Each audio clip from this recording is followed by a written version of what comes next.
Para tener persecución, ¿qué es necesario? Vivir una piedad cristiana, la verdadera piedad. Y la persecución de por sí viene. En esta mañana quiero agradecer al Señor por esta hermosa oportunidad que nos da. Y hay temas realmente interesantes y muy importantes que quisiéramos compartir con ustedes en esta mañana. Quiero leer, hermanos, un versículo que está en el libro de 2 Timoteo capítulo 3, versículo 12. Y en esta carta a Timoteo, el apóstol Pablo le dice una verdad que quizá muchos de nosotros no lo entendemos, que es algo tan esencial en la vida de un cristiano. Dice así en el versículo 12, 2 Timoteo capítulo 3, versículo 12. Y también todos los que quieran vivir piadosamente en Cristo Jesús padecerán persecución. Para tener persecución, ¿qué es necesario? ¿Cuál es el elemento importante para padecer persecución? ¿Cómo tiene que vivir un cristiano? Piadosamente. ¿Y qué significa piadosamente? Vivir una piedad cristiana, la verdadera piedad. Y la persecución de por sí viene. Hermanos, entre lobos no se pueden perseguir. Pero un lobo es el que persigue a una oveja, porque la oveja es el almuerzo, es el desayuno, es la comida que quiere compartir. Entonces hay en nuestra vida cristiana una enemistad abierta el día que nosotros nos hemos entregado a Jesucristo. Y hemos declarado públicamente a través del bautismo que el enemigo es Satanás. Abiertamente.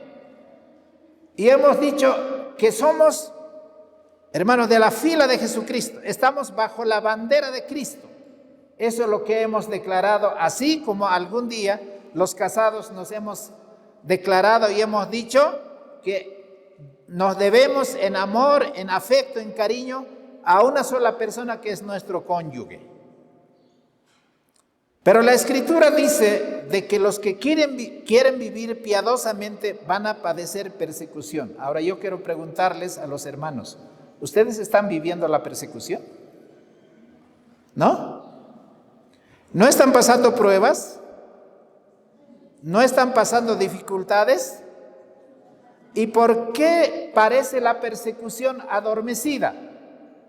Porque dice que los hermanos no estamos viviendo piadosamente, o sea, no estamos viviendo la verdadera piedad cristiana así como Cristo vivió.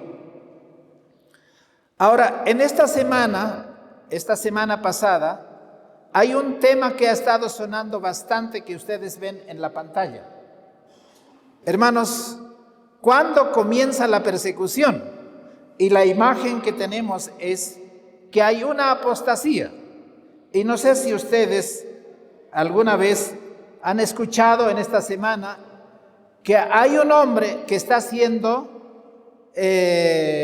censurada por alguien que no debiera censurarlo. Hermanos, vamos a ver, en el libro de segunda de Tesalonicenses, por favor, vayan conmigo. ¿Cómo sabemos que Jesús viene pronto? ¿Cómo sabemos que Cristo vendrá pronto? ¿Qué es lo que tiene que producirse? Segunda Tesalonicenses capítulo 2 y el versículo 1. El apóstol Pablo está hablando a los hermanos de Tesalónica que Cristo va a venir, pero antes de que Él venga, tiene que producirse un efecto que se conoce con el nombre de apostasía. Vamos a pasar a la siguiente imagen para leer este versículo.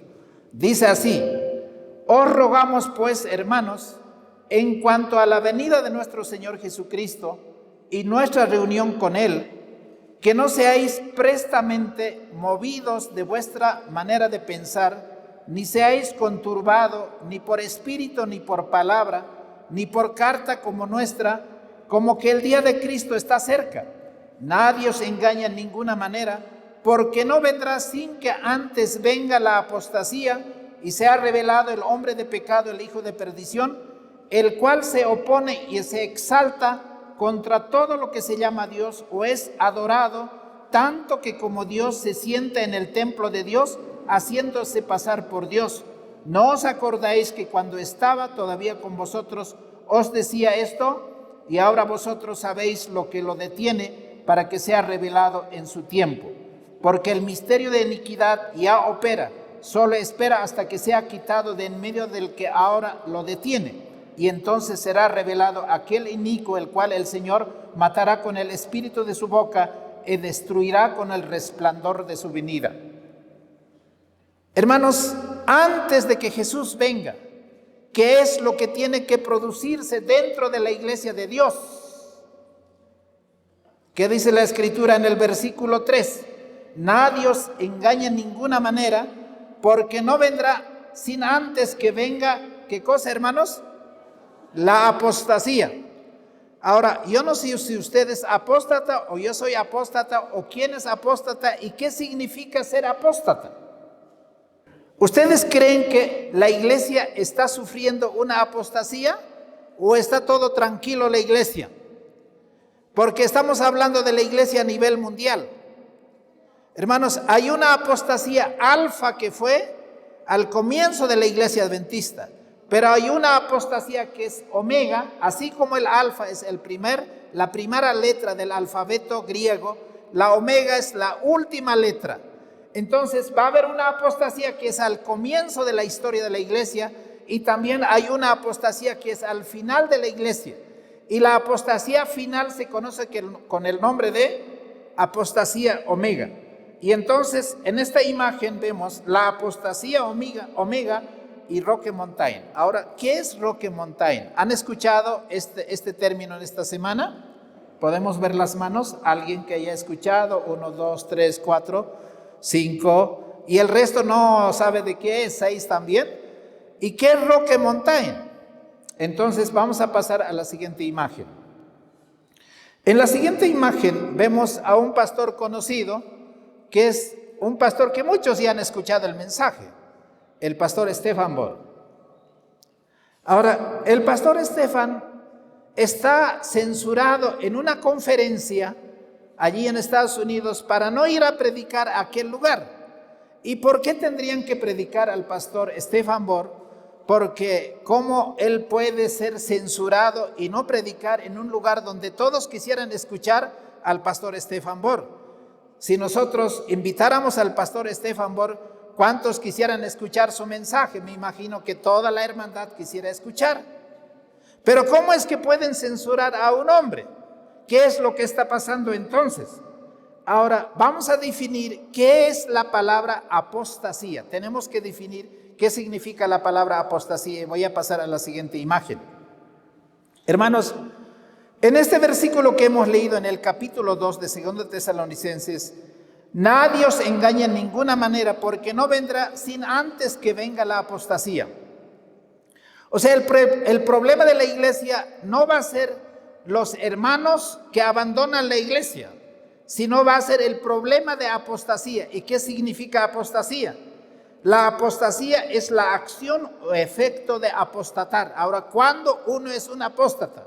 A mí me han dicho que yo soy un apóstata, ¿no? Y me imagino que también a algunos de ustedes les han dicho que eres un apóstata, pero yo puedo amargarme, decir yo no soy apóstata y puedo enojarme y puedo protestar y puedo decir yo no soy apóstata, pero definiendo bien la palabra, ¿quién es un apóstata? Entonces el diccionario dice, es aquel que rompe públicamente la doctrina de una fe que profesa. O sea, nosotros tenemos creencias y doctrinas con la cual esta iglesia, este movimiento ha nacido. El día que una persona abandona esas creencias, esa persona, aunque esté en la iglesia, es un apóstata. No es aquel que se sale, no es aquel que abandona o lo sacan de la iglesia. El apóstata puede seguir siendo ese hermano fiel ante Dios, porque cree esas doctrinas, esas enseñanzas y se mantiene firmemente a pesar de todas las circunstancias, eso no es un apóstata. Entonces, la palabra como tal proviene del griego apostasía y se compone de dos palabras. Apo, que significa fuera, pero no fuera de una institución, de una iglesia, sino de una fe y una doctrina. Entonces, en ese aspecto vamos a ver en esta mañana si este pastor que dice que es un apóstata, por eso lo han censurado, es realmente un apóstata o quién es el apóstata. Ahora, en la otra imagen de la diapositiva que vamos a ver, hemos leído, el Espíritu dice claramente, en los postreros tiempos algunos apostatarán de la fe. No dice que apostatarán de la iglesia, sino apostatarán de la fe, porque la fe que nosotros enseñamos en este lugar es la fe que ha sostenido por más de 150 años y que ha sido establecido en una plataforma pero tan segura. Así que no nos tenemos que engañar, porque antes de que Cristo venga se va a producir una apostasía dentro de la iglesia. En este sentido, la apostasía se relaciona con declinar de seguir el camino y la enseñanza de Jesucristo que está enseñado en la palabra de Dios. Ahora, ¿por qué lo han censurado a este hombre? Bueno, ahora yo no sé si es en toda la conferencia, vamos a pasar a la siguiente imagen. Hermanos, yo no sé cuál será la razón por la que se censura. Bueno, nosotros vivimos más o menos hace más de 20 años que hemos también sufrido una censura. Casi nunca yo he predicado sobre ese tema. Pero yo recuerdo hace más de 20 años, yo todavía era joven, no tenía los 20 años que cargo encima de aquel entonces. Entonces, en aquel tiempo, nosotros escuchábamos a un predicador que ustedes conocen también, al pastor Hugo Gambetta. Pero Gambetta ya era censurado, ya no era pastor, y han dicho, no es pastor más, es un apóstata, y bueno, nos han dicho, pero nosotros hemos seguido escuchando sus mensajes y hemos dicho, aunque digan lo que digan otros colegas de este pastor, los dirigentes lo que digan, para nosotros sigue siendo un hombre que está predicando la verdad. Y yo decía, ¿cómo puede pasar eso? Uno de los grandes evangelistas, ¿cómo pueden sacarlo? Y quizá para entonces no entendía muchas cosas. Y después, cuando nosotros hemos comenzado a predicar ese mensaje, aceptar el verdadero mensaje del adventismo, hermanos, hemos sufrido también. ¿Recuerdan ustedes? No, yo recuerdo un sábado donde fue censurado toda la hermandad que asistió a unas conferencias. Y bueno, las hermanas, después de que han sido censurados, han llorado, han dicho, ¿cómo podemos no asistir a una iglesia? Bueno, ese fue un momento de dolor. Pero 20 años después han pasado. Y yo estuve con algunos pastores, por ejemplo, con el pastor David Gates, y él me decía, bueno, tenemos que arreglar estos problemas que la iglesia tiene. Hemos estado dispuestos a arreglar, pero el problema es de que no es fácil. Porque una vez que te ha censurado es público y nunca la iglesia va a reconocer, o quizá nunca ha reconocido que se ha equivocado en algo. Y finalmente, bueno, hemos hecho los intentos, pero yo dije un día, y yo creo que el problema no es las personas. El problema que trae esta censura, este desconocimiento a los hermanos en la iglesia, es en cuanto al mensaje. No es la persona el problema.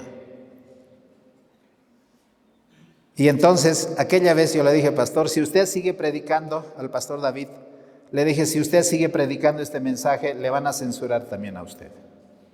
Yo no soy profeta, pero hace 20 años le dije que le van a censurar.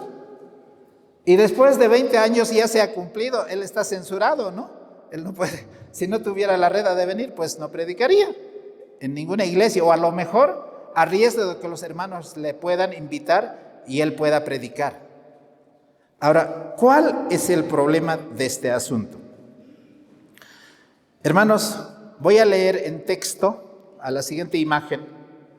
¿Por qué no le quieren recibir al pastor Stefan Borg en la conferencia de Rock Mountain? Dice así: La conferencia de las montañas rocosas. Hasta el nombre me parece muy interesante. ¿Cómo quisiera que la iglesia se llame? Montañas rocosas. Y por extensión, cualquier iglesia, escuela, otra entidad afiliada a la conferencia Roque Mountain no invitará al pastor Stephan Bohr y a ningún otro ministerio afiliado a él a hablar a ninguno de nuestros eventos, ni permitir que él utilice nuestras instalaciones. Y como es una violación del material de derechos de autor que use nuestro nombre, cuando se le indique específicamente que no lo haga, no puede usar nuestro nombre ni en el nombre de ninguna entidad de la conferencia, ya sea por escrito o grabado en ninguno de sus materiales. ¿Qué le están diciendo al pastor Stephan Bohr? Le están diciendo, nosotros no te vamos a invitar porque no queremos utilizar nuestros medios, no queremos que utilices nuestro nombre, ni que te llames adventista, nada de eso, porque no estamos de acuerdo con las cosas que tú estás predicando. ¿Y ahora qué va a pasar con el pastor Bohr? No puede utilizar el nombre, no puede utilizar las instalaciones. Y no solo es eso, voy a pasar a la siguiente imagen. Ahora, ya no le llaman pastor, porque ese es el primer ataque, ¿no? Bueno, ya no es hermano, ya no somos hermanos, a mí me dicen el Señor, bueno, más grado todavía te dan si te dicen Señor, ¿no? Hermano, ya no somos hermanos. Y aquí dice, reconocemos que el anciano Bohr ha sido invitado en el pasado por esa conferencia. Reconocemos que hay mucho de bueno en lo que él predica. Y en la mayoría de los asuntos estamos de acuerdo con él. Sin embargo, hemos notado una estridencia cada vez mayor en sus mensajes y creemos que ya no es recomendable continuar permitiéndole una plataforma en nuestras iglesias y nuestros eventos. O sea, están diciendo, este pastor estaba predicando bien, estaba su mensaje y de repente sus mensajes ya no son fáciles de escuchar. Estridencia es así como cuando aquí aumentamos el volumen de nuestros equipos y todos se tapan el oído, dicen no queremos escuchar porque nos está lastimando el oído. Y hay un mensaje que pastor Stephan Bohr está predicando que está lastimando el oído de muchas personas. Y estos jefes dicen no queremos escuchar porque esto nos lastima. ¿Y cómo puede lastimar un mensaje de la verdad presente? ¿O qué es lo que él está predicando? Ahora, esperamos trabajar con usted en la elección de un evangelista. O sea, ustedes elijan un evangelista, pero no traigan a ese hombre. Ahora, ¿cuáles son esas 3 razones probablemente por la que el pastor Stephan Bohr está haciendo rechinar los oídos? Así como dice la Escritura, y cualquiera que escuche este mensaje le van a zumbar los oídos. Y bien que está haciendo zumbar el oído de mucha gente. ¿Y cuáles son esas 3 razones por la cual por lo cual lo están censurando? Y dice así, punto número 1. El pastor Bohr se opone a la ordenación de la mujer. Ahora, yo quiero preguntarles a los hermanos, bíblicamente está autorizado por la Biblia que una mujer puede ser pastora. Ahora, si no puede ser pastora y ellos dicen que puede ser una mujer pastora, ¿es que la iglesia es machista? ¿Es patriarcal? ¿O qué es lo que está pasando? Entonces, si una mujer no puede ser pastora y el pastor Bohr dice, no podemos encontrar una autorización en la Biblia que permita la ordenación de las mujeres como pastoras, yo no estoy de acuerdo porque la Biblia no dice eso. Y entonces, ¿qué le dicen? Eso es lo que está diciendo el pastor Bohr. Eso es lo que nos molesta, eso es lo que nos lastima, eso es lo que nos hiere. Así que por lo que predica que no se debe ordenar a las mujeres, no queremos escuchar, porque en la conferencia Roque Mountain ellos aceptan la ordenación de las mujeres como pastoras. Ahora, ustedes tienen que saber si realmente es bíblico que una mujer puede ser ordenada como pastora, o la iglesia es machista, o nosotros estamos equivocados con problema de género. Atiendan. Pero no solamente es eso, sino el otro aspecto es que el pastor dice, no podemos nosotros aceptar que en nuestra iglesia se predique con el asunto de LGBT. O sea, el problema de que no estamos de acuerdo, que la Biblia no autoriza que los homosexuales tengan su propia iglesia y las lesbianas también tengan su propia iglesia. Ahora, la Biblia autoriza que entre hombres pueden casarse, que entre mujeres también pueden casarse. ¿Ustedes están de acuerdo que en esta iglesia vamos a permitir que entre hombres vengan y otro pastor que está casado con otro hombre también que pueda dar el matrimonio? ¿Estamos de acuerdo en eso? Y el pastor dice que no está bien eso porque no está conforme a la palabra, por eso no lo queremos escuchar porque sus enseñanzas son erráticas. El apóstata es aquel que abandona la fe, la verdadera enseñanza y adopta una falsa enseñanza en contra de la palabra de Dios. ¿Están entendiendo, hermanos, que es una cosa muy sencilla? Ese es el primer punto. Ahora vamos a ir al segundo punto. El segundo punto dice, el pastor Bor predica la teología de la última generación. ¿Cuál es la teología de la última generación? Hermanos, los 144,000 es la teología de la última generación, los 144,000. Entonces, él predica y dice que la última generación va a tener la perfección de carácter. Y la última generación van a tener una victoria completa sobre el pecado. Así como Cristo venció, también vencerán los de la última generación en el poder de Jesucristo, en la palabra de Dios. Y entonces eso dice la nueva teología, enseña diciendo de que eso no va a ser así. Nosotros seguiremos pecando y pecando hasta que Cristo venga, y cuando el Señor venga vamos a ser transformados en un abrir y cerrar de ojos. Entonces hay que seguir pecando. Esa es la teología, hermanos, que el pastor Bor no acepta.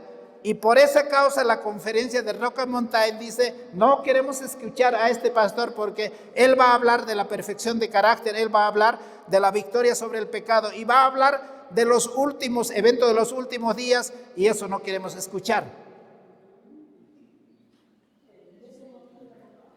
¿Qué hacemos, hermanos? ¿No será que somos apóstatas? Ahora, el tercer aspecto es, el pastor Stefan Borg predica sobre el papado, Apocalipsis 13, y que Estados Unidos es la bestia con 2 cuernos semejantes al de un cordero, y va a obligar a Estados Unidos al mundo para que todos adoren a la primera bestia que tiene 7 cabezas y 10 cuernos. Y entonces la iglesia ecuménica ha dicho, cuando el Papa les ha juntado a todos los líderes de la iglesia del mundo, nadie tiene que predicar que el Papa es la bestia, no tiene que atacar nadie. No puedo yo, hermanos, decir a una iglesia que sus enseñanzas son falsas, por más que estén enseñando eso que es falso. Entonces vivimos nosotros en este tiempo en que no se tiene que predicar, hermanos, esa religión de odio, ellos llaman, es una religión de odio. Están enseñando a discriminar a la gente, no tiene que haber discriminación. O sea, no es un asunto de discriminación, sino es un asunto de cómo dice la Escritura y cómo tenemos que entender la profecía de Daniel y Apocalipsis. Ahora, con este fin hemos buscado el consejo de los miembros del comité ejecutivo de la conferencia de Roca Mountain y apoyaron unánimemente la decisión de los oficiales de evitar la impresión de apoyo a pastor Stefan Borg y más ampliamente a cualquier ministerio directamente afiliado con él. Además, buscamos el consejo de nuestro abogado y de la oficina del abogado general de la Asociación General de los Adventistas del Séptimo Día para asegurarnos de que teníamos una base legal sólida para las acciones descritas en esta carta. O sea, están diciendo, si traen o cualquier cosa pasa, tenemos los abogados listos. Nuestros abogados, si él sigue hurgando el hormiguero o el avispero, entonces tenemos que comenzar a hacerle un proceso legal para defender nuestro nombre, nuestros derechos, nuestras iglesias, nuestras instalaciones. ¿Es correcto que vayamos a los tribunales para decidir un asunto así? ¿Jesús tomaría un abogado romano para defender su derecho? ¿Es correcto eso? La Escritura dice que no, que nadie vaya ante los que no conocen la verdad para resolver un problema. ¿Y cómo es que quieren utilizar derechos legales para que este hombre sea callado o que no tenga parte? Ahora, vamos a entrar, esta es introducción y vamos a entrar en el tema de estudio, pero voy a respetar el horario que hemos fijado. Entonces, ahora, ¿cuáles son los pilares de la fe adventista? ¿Cuáles son esos pilares? Nosotros tenemos 7 pilares. ¿Cuántos pilares, hermanos? 7 pilares. ¿Y cuáles son esos pilares que ustedes pueden ver? El primer pilar, purificación del santuario. Daniel 8:14, ¿qué dice? Y después de las 300 tardes y mañanas el santuario será purificado. Esa es una verdad que creemos y que vivimos y que enseñamos. Muy bien. Segundo pilar, mensaje de los 3 ángeles. ¿Podemos renunciar a estos mensajes? El mensaje de la verdad presente, el mensaje de los 3 ángeles. ¿Podemos renunciar? O sea, no dejar de predicar o dejar de predicar. ¿O vamos a seguir predicando lo mismo? Bueno, pareciera que nuestros hermanos, algunos no están ni tan seguros. Si creemos el mensaje de los 3 ángeles, de Apocalipsis 14:6 en adelante, entonces no voy a repetir por cuestión de tiempo. Ese es el segundo pilar. El tercer pilar es la justicia de Cristo. Hermanos, así como el hijo pródigo fue recibido, a pesar de todo, el Señor lo recibió, pero para ponerle ese manto santo, ese manto sagrado, ese manto que era lo que hacía que el hombre sea justificado, hermanos, tuvo que sacarle esa ropa de andrajos y hizo que este hombre, el hijo pródigo, buscara a su padre de todo corazón. La justicia de Cristo es aquel que no tiene ningún mérito, aquel que no merece absolutamente nada, el Señor le justifica gratuitamente, porque la palabra de Dios dice, por gracia sois salvos, por medio de la fe. Y esto no es de vosotros porque es un don de Dios.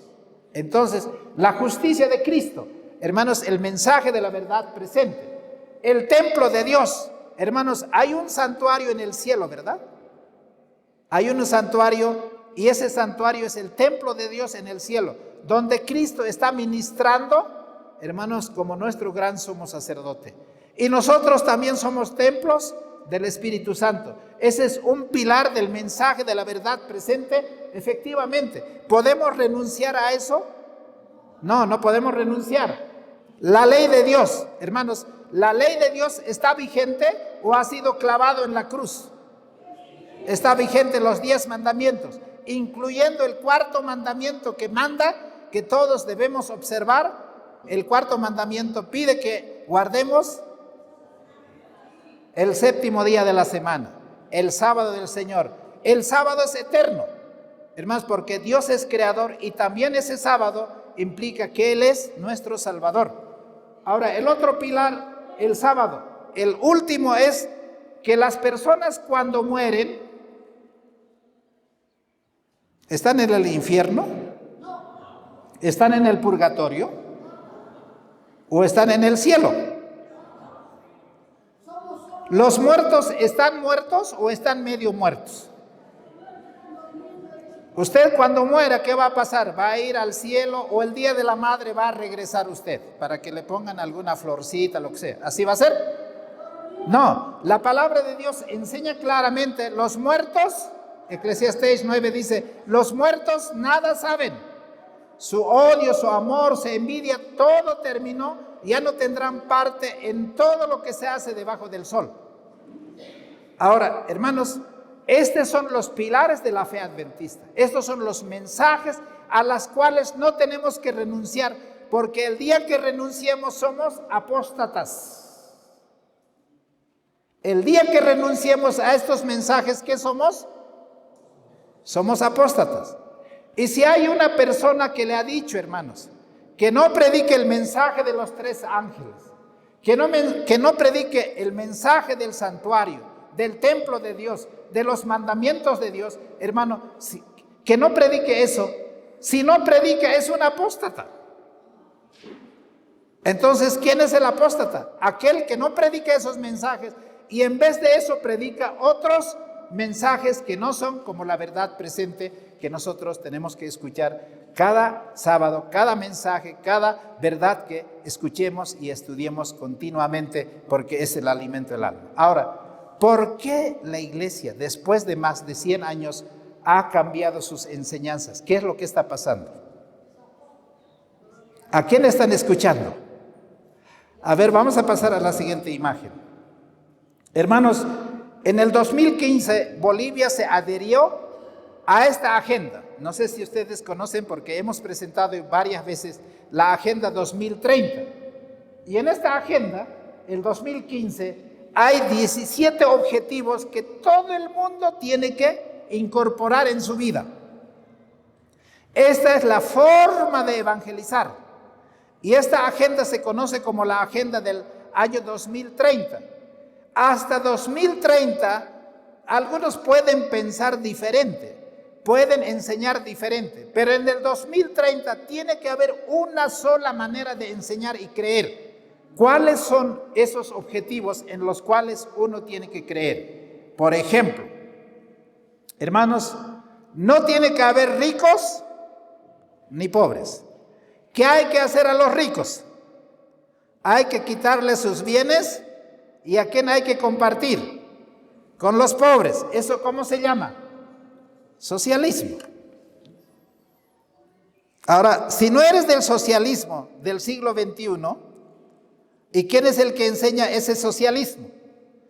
El Papa dice, yo solamente tengo que manejar todo el recurso del mundo, porque yo voy a distribuir el tesoro de los ricos a los pobres.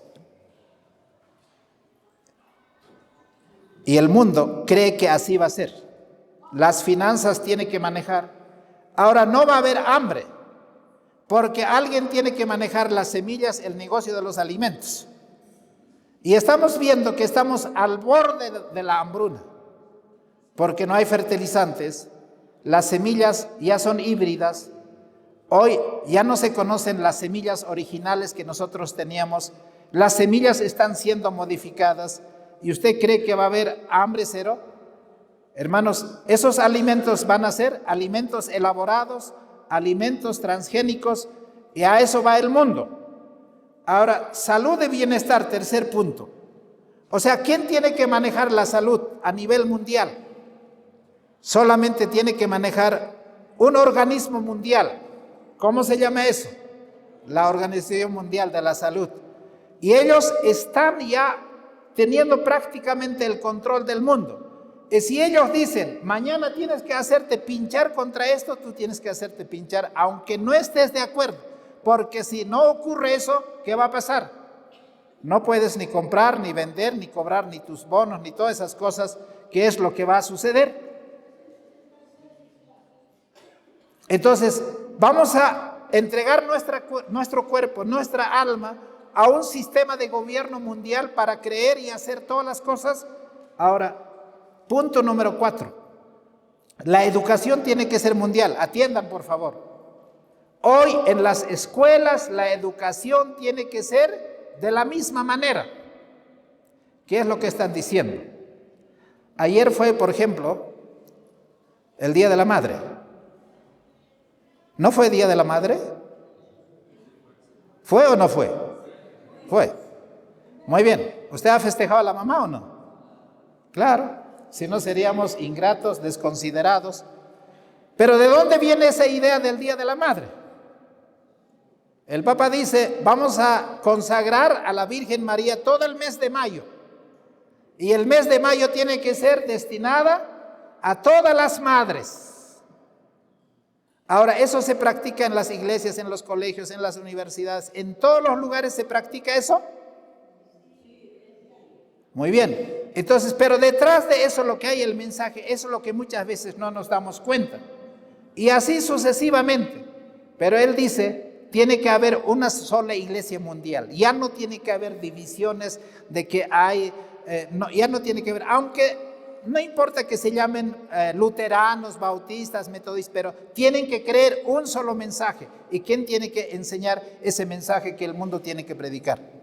Tenemos que amarnos unos a otros. El amor de Cristo abraza al católico, al evangélico, a la lesbiana, al gay, a cualquiera. En ese mensaje vivimos. ¿Y ese mensaje es lo que se está predicando hoy día en las iglesias o no es así? Ahora, como el tiempo se me ha ido, hermanos, yo quiero ir a ustedes para terminar en unos 5 minutos al Evangelio de Mateo, capítulo 21. Evangelio de Mateo, capítulo 21, dice una verdad que es muy importante. Dice así, versículo 28, ¿mas qué os parece? Un hombre tenía 2 hijos, y llegando al primero le dijo, hijo, ve hoy a trabajar en mi viña. Y respondiendo él dijo, no quiero, pero después arrepentido fue. Y vino al segundo, él le dijo de la misma manera. Y respondiendo él dijo, yo voy, Señor, y él no fue. Ahora la pregunta es, ¿cuál de los 2 hizo la voluntad de su padre? ¿Y ellos qué respondieron? El primero.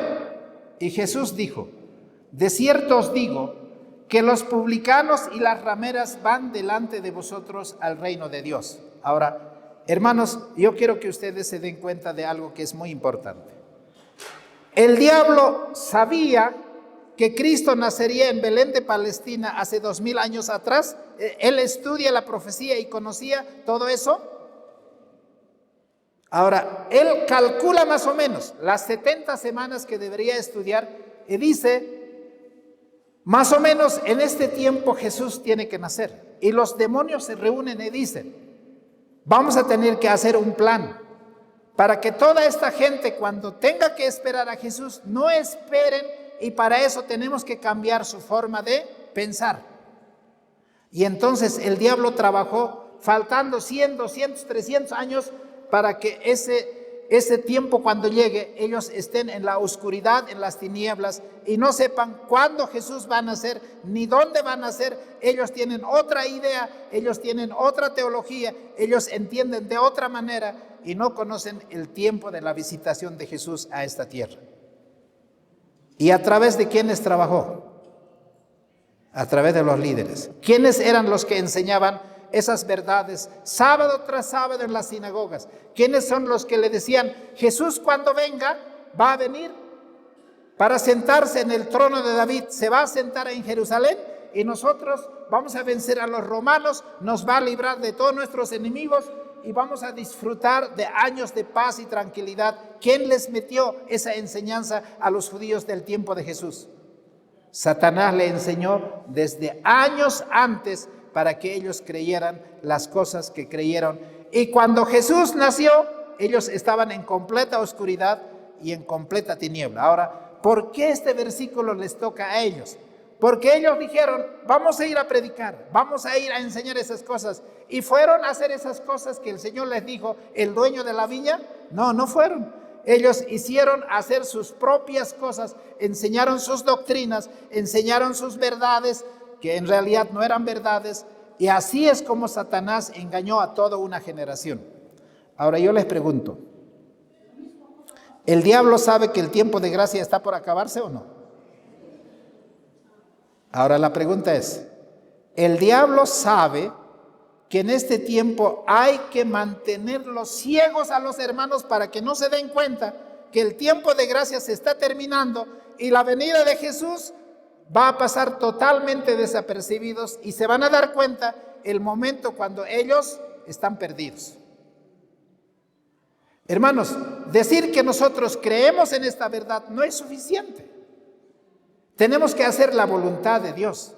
Se tiene que predicar la verdad a pesar de todos los problemas.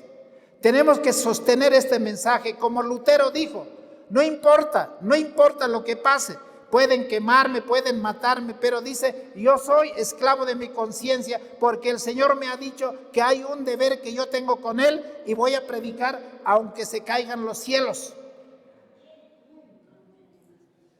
Porque de nada serviría que nosotros digamos, Señor, yo voy a ir a predicar tu mensaje y prediquemos otra cosa. Esos somos apóstatas y no somos dignos. Ahora, hermanos, el que no dijeron no vamos a predicar, ¿quiénes eran el segundo hijo que dijo, no, yo no voy a ir? Hermanos, eran las rameras y los publicanos.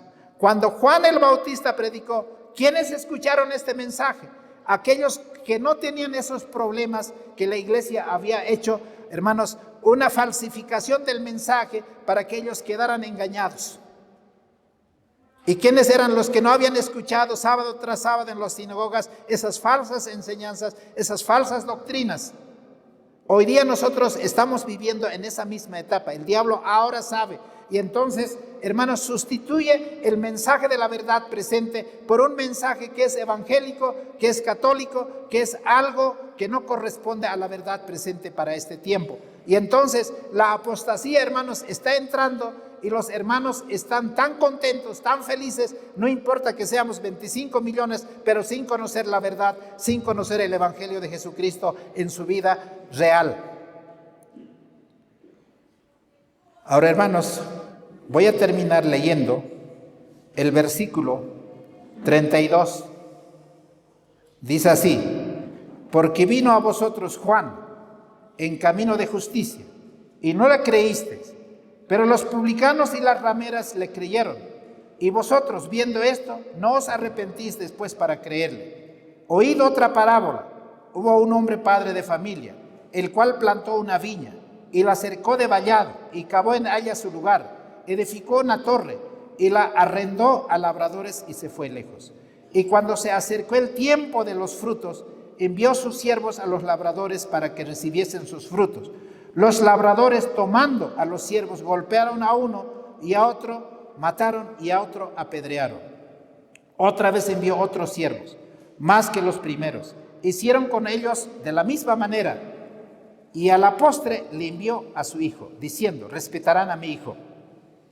Mas los labradores, cuando vieron al hijo, dijeron entre sí: este es el heredero, venid, matémosle y apoderémonos de su heredad. Y tomándole, le echaron fuera de la viña y lo mataron.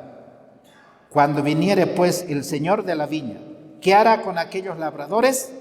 Ellos le dijeron: a los malos destruirá sin misericordia, y su viña arrendará a otros labradores que le paguen el fruto a su tiempo. Hermanos, estos escribas y fariseos, estos líderes, estaban escuchando atentamente la parábola de estos labradores malvados. Estos labradores recibieron una heredad para trabajar. Y entonces ellos deberían trabajar porque la viña estaba lista, estaba preparada, estaba totalmente deshierbada, despedregada. Hizo allí una torre, lo cercó con un cerco y lo plantó de las mejores plantas para que diese fruto. Pero los labradores, ellos mismos nomás se lo cosecharon, lo usufructuaron, y cuando el dueño de la viña mandó a sus siervos, a unos le pegaron, a otros le insultaron, a otros le encarcelaron, a otros le mataron. Y ninguno de los siervos recibió el buen trato ni recogió los frutos para honrar al dueño de la viña. Eso fue el pueblo de Israel. ¿Por qué mataron a los profetas? ¿Por qué no aceptaron a Juan el Bautista?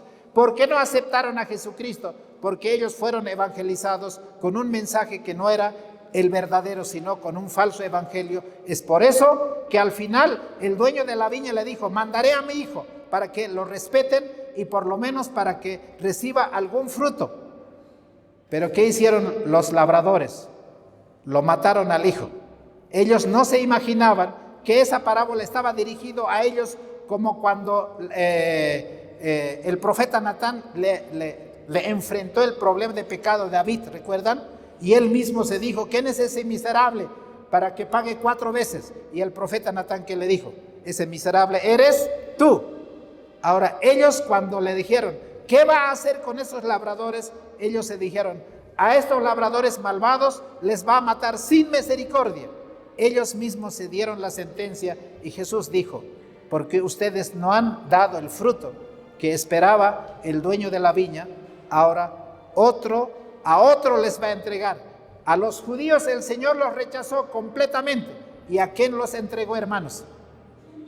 A los gentiles, y de las cuales nosotros somos los privilegiados. Ahora, si no perdonó a los judíos, a la iglesia adventista, a la iglesia remanente que tiene que predicar la verdad del mensaje de los 3 ángeles en esta generación, y si no cumplimos este mensaje, ¿usted cree que el Señor nos va a perdonar? No solo es el asunto de predicar, sino vivir este evangelio. Y cualquiera que no predique este evangelio, por más que esté en un sistema religioso, en un sistema de organización, es un apóstata. Y no queremos ser apóstatas. Nosotros debiéramos seguir predicando este mensaje, no importa lo que venga, porque queremos ser hallados fiel en el Señor, y el Señor no nos pueda quitar de nuestro lugar, y el fruto significa el carácter a la imagen y semejanza de Jesucristo. Hermanos, que el Señor nos bendiga para que no seamos personas que nos dejemos mover de este mensaje o por amenazas o por cualquier otro prebenda, sino que seamos fieles, porque dice, el que perseverara hasta el fin, este será salvo. ¿Y cuántos dicen amén? Que queremos pedir que el Señor nos mantenga y nos sostenga en esta firmeza, y que el Señor sea glorificado, que el Señor les guarde y que el Señor les bendiga.